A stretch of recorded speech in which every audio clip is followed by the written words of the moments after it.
As fears grow over the spread of the Zika virus, is Brazil losing the battle against the disease? I'll ask the country's former foreign minister, Celso Amorim.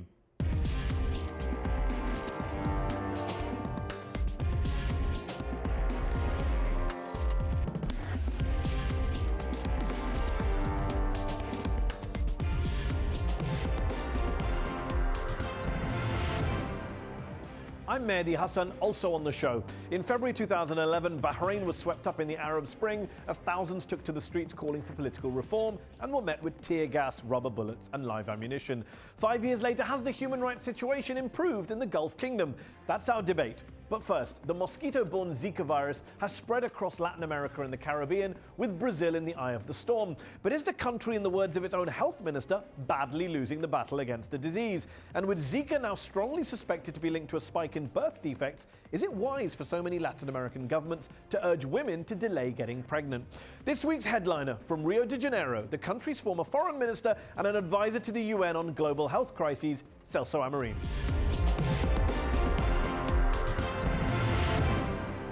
Celso Amorim, thanks for joining me on UpFront. Is the Brazilian government losing the battle to stop the spread of the Zika virus? No, I don't think the Brazilian government is losing the fight. I think, of course, this is a big problem. It was an unexpected one. I just participated in a high-level panel by the Secretary General of the United Nations. And, well, one of the characteristics of pandemics is that they normally are unexpected. But I think Brazil actually acted very quickly and with great transparency. And I think also because of our system to follow up in newborn babies, it was possible to detect these statistics relations, which was really the root of the concern with microcephaly.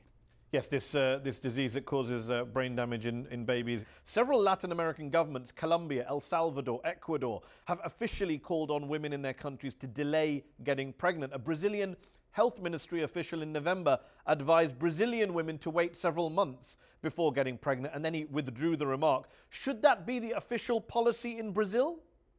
Well, this is a new thing, you know. I mean, everything has to be seen cautiously, but the correlation so far is a statistical one. I'm not a doctor myself or an epidemiologist, but what I think is that you have to be very prudent. So if there is a risk there, even if it, let us say, scientifically is not totally proved that it's only the virus or the virus combined to something else, I think it's better to be on the safe side. As with many countries in mostly Roman Catholic Latin America, Brazil currently outlaws abortion except in cases of rape and incest or when the mother's life is at risk. Should abortion now be made legal for pregnant women who discover they're infected with the virus? The Catholic Church in your country says no. Well, I can only give a personal opinion on that because these are very deep questions that have to do with how people feel. My personal view is that, of course, this is a situation is not the same as the one that recently the High Court, the Supreme Court, decided that it was possible, but I think it's a similar one. The other one was a total incapacity of the brain to work. Are you saying that you favor the relaxing of restrictions on abortion in cases of the Zika virus, pregnant women infected with the Zika virus? That's what I personally defend, yes. I think that would be in line with the reproductive rights of women, and that is in line, maybe it's not exactly the same thing, but in line with the recent decision of the Supreme Court on a case in which there is total brain incapacity. But that requires an evolution from society. I hope we'll be ready to do that, whether it will be necessary to change the law or the Supreme Court to make a larger or more broader interpretation than so far it made. I don't know, but It's my personal opinion that the regulation should be relaxed. Because, you know, I haven't learned of any case of an upper middle class or high class person or even middle class person maybe that has that problem of having the Zika. I know people who had the Zika, but I didn't know they had the Zika and then had the problem of microcephaly with their babies. That is also, as many other pandemics, a disease of the poverty and a disease of inequality. The governments I served and the party that I belong to have for a long time fought against inequality. But so far, our fight was not complete yet. We have to do more on that regard, more against inequality, because Brazil is a very unequal country. You say more. Right now, I believe there are almost 1 million women every year have illegal, unsafe abortions in Brazil. Surely that number's only going to go up now with the fears over Zika virus. What happens in Brazil is that in practice abortion is theoretically illegal, but in practice, of course, the people who are rich or even upper middle class or even some middle class have access to safe abortions, and they do it, and of course they go away with it, and that's fine. I think it should be like that. But the poor women who depend on public services and who depend on the system of the National Health Service, these are the ones who suffer because they don't have access to these clinics, to the safe clinics, and because they don't have the money to pay. So I gave my opinion very clearly on that, and I have a very clear position on that. But it doesn't mean that everybody in my party or in my government think the same way. But I know there are political difficulties. There are lots of lobbies inside Congress which will fight against that. That's why maybe the route through the Supreme Court might be a shorter one, but the Supreme Court has to be provoked by a concrete case, maybe. And if someone does that, then it will up to the Supreme Court to judge. Given Zika has been declared a global public health emergency by the World Health Organization, given countries like Kenya have said they might pull out of the Rio Olympics this summer, and the US Olympic Committee is also considering its position, several high-profile athletes have said they might not attend. Given all that, are you worried that the 2016 Olympics might actually be taken away from Brazil, or at the very least turn into a public relations disaster for your country come August? Well, I don't think so. I think Brazil has faced in the past many challenges. I think it will face this one. I think what you mentioned in Kenya has already been denied by the Kenyan sports authorities. I think generally the important, I think the sports should follow. Of course, everyone would be free to do whatever he or she wants, but the opinion of the World Health Organization is that there are no reasons for any travel restriction. Of course, if there are pregnant women, then they might think twice, especially if they go to some places. But in Rio de Janeiro, and in this time of the year, of the Olympic Games, it will be winter. Other diseases which are, let us say, carried by the same vector, by the same carrier, which is the Aedes aegypti, they don't happen. They don't take place. If you go to statistics, you'll see that they don't take place in the winter. Do you think some countries are picking on Brazil, that if it was another country, a Western country, they wouldn't be saying these things about possibly not turning up because of this virus? Well, you know, if you start to worry about everything, you can't go to an European country because of terrorism, you can't go to another country because of another kind of disease or because of some racial discrimination. I think in Brazil you won't find those kind of problems. And I'm sure that the threat of the Zika will be, I would not say that it will be totally under control, but it will be under control in the places where the games will take place, where the competition will take place. And I don't see, and especially in Rio de Janeiro, it's very unlikely.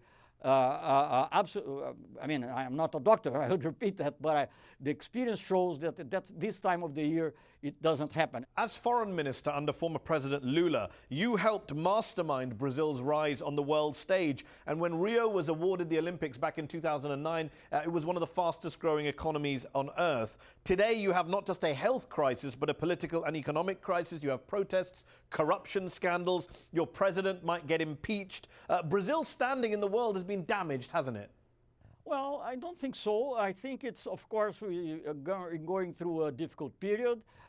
This is normal in any country. You cannot think you have a rising curve all the time. There are difficulties, and you're right, in economic terms, in political terms. But I think even then, I think you can tell our justice is working in total freedom. The press is totally free, so whatever has to be corrected will be corrected. I'm very confident that neither President Lula nor President Dilma did anything wrong. I'm absolutely confident on that, and I'm confident also that no impeachment action will succeed. But apart from that, it's true, we are in a difficult moment, but that's the test, you know. It's, you have to be a good sportsman, and it's not only to surf the good wave, you'll have to be able to go through storms and difficult times, and, but I'm sure we'll go through. Brazil is a very resilient country. We are progressively overcoming many normal difficulties. Mind you, Brazil doesn't have difficulties with any of its neighbors, which is a unique case for a country that has 10 neighbors. We don't have any threats, since you spoke of foreign affairs. We have any threats of conflict or anything like that. On the contrary, we have cooperation. I challenge you to find another nation with 10 neighbors, immediate neighbors, that has this situation. Celso Amorim, thanks for joining me on UpFront. It was a pleasure.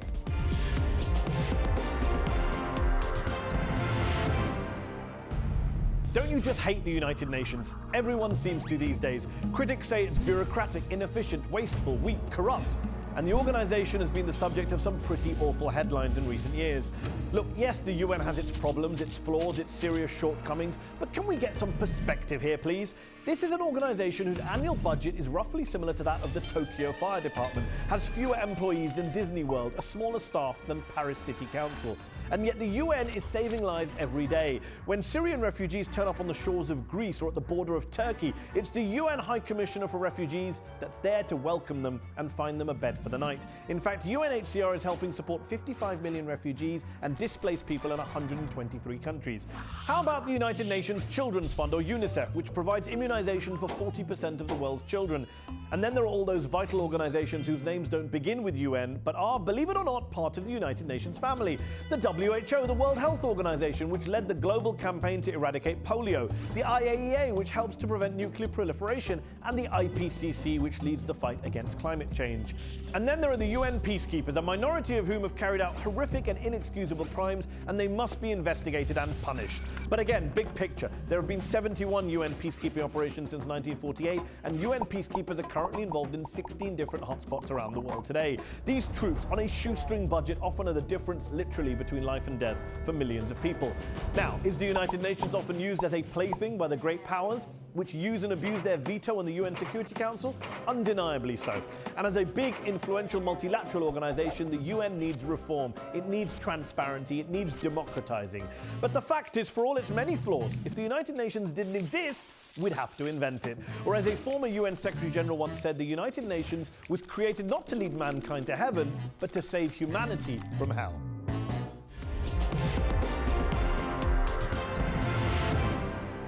Some call it the forgotten revolution of the Arab Spring. 5 years ago this week, thousands of protesters gathered at the Pearl Roundabout in the Bahraini capital of Manama, demanding reforms, demanding democracy. The Bahraini royal family accused Iran of being behind the protests and, with the help of troops from Saudi Arabia, used what Human Rights Watch called lethal force to stay in power. Today, the Bahraini government claims all is well in that tiny Gulf island kingdom. But is that really the case? I'm joined in the arena to debate this by Bahraini activist Mariam Al-Khawaja, exiled co-director of the Gulf Center for Human Rights, who's been sentenced in absentia by the Bahraini authorities, and whose father, also a human rights activist, is serving a life sentence in prison. And from Manama by Dr. Mansour Al-Arayed, chairman of the Gulf Council for Foreign Relations and a former member of Bahrain's Shura Council. Thank you both for joining me in the arena. Mariam Al-Khawaja, 5 years on, is it fair to say that the Bahraini Revolt, the Bahraini protests, call it what you want, against the ruling Khalifa royal family, were a failure? Unlike Egypt, unlike Tunisia, you didn't topple the regime, which is pretty secure today and still has all of its global Western allies on board. I would definitely not call it a failed uprising. I mean, when we're looking at a situation where people are demanding social and political change, it's not something that happens in 5 years. It's something that takes a long time. And I think that the situation currently is unsustainable and will bring about change. Now, it's either going to happen through a very violent situation where it's going to get very bloody because the government just refuses to change its position on reforms and actually giving people what they want, or it's going to happen through international pressure and the government being forced into doing the right thing. Either way, change is going to come. We still have protests almost on a daily basis in Bahrain. The main thing that's changed is that the crackdown went from being a knee-jerk reaction during which it was very chaotic. The crackdown was all over the place. into a situation now where the crackdown is very much institutionalized. The judiciary today is the main tool that is being used to silence dissent in the country. Okay. And you mentioned the judiciary. How have you personally and your family been affected by what's happened in Bahrain since 2011? Well, my father, my brothers-in-law were arrested, severely tortured, physically, psychologically, and sexually. And then my father was sentenced to life in prison. My uncle was sentenced to 5 years in prison.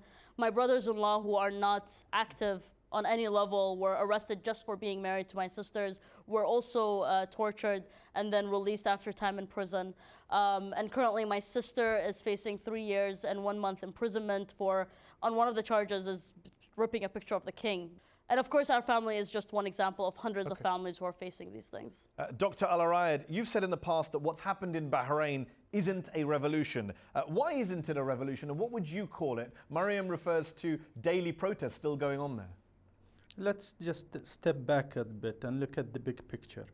Human rights actually started as a foreign policy in the 70s by Brzezinski and the Carter administration as being part of the human rights foreign policy, and was the soul of foreign policy of the United States. Later on, in terms of Reagan, it became with democratization. After that, with the Clintons, it came with aid, and after that, with Bush, it came with the fight on terrorism. Then when we came to the Arab Spring in 2010, 2011, human rights was directly connected and was part of revolutions in Arab Spring countries to topple regimes by force.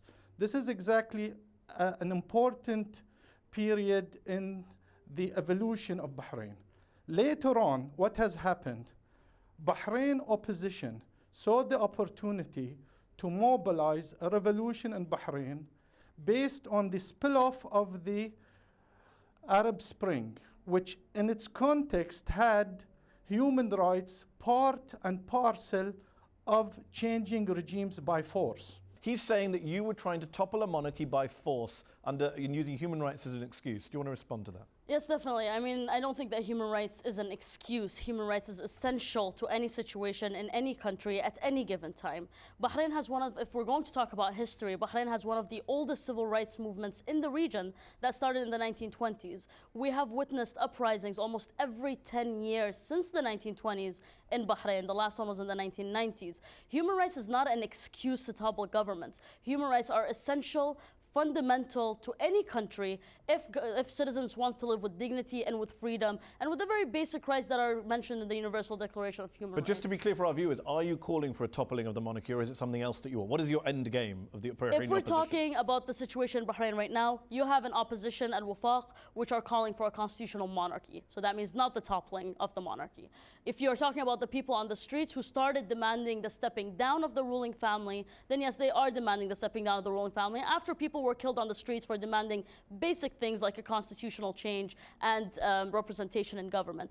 For us as civil society and human rights defenders, what we focus on is accountability. And when I talk about accountability, I mean accountability for the King of Bahrain, for the Crown Prince, for the Prime Minister, and if that means a change in government, then so be it. Dr. Al-Arayed, what's wrong with greater accountability in a constitutional monarchy from your perspective?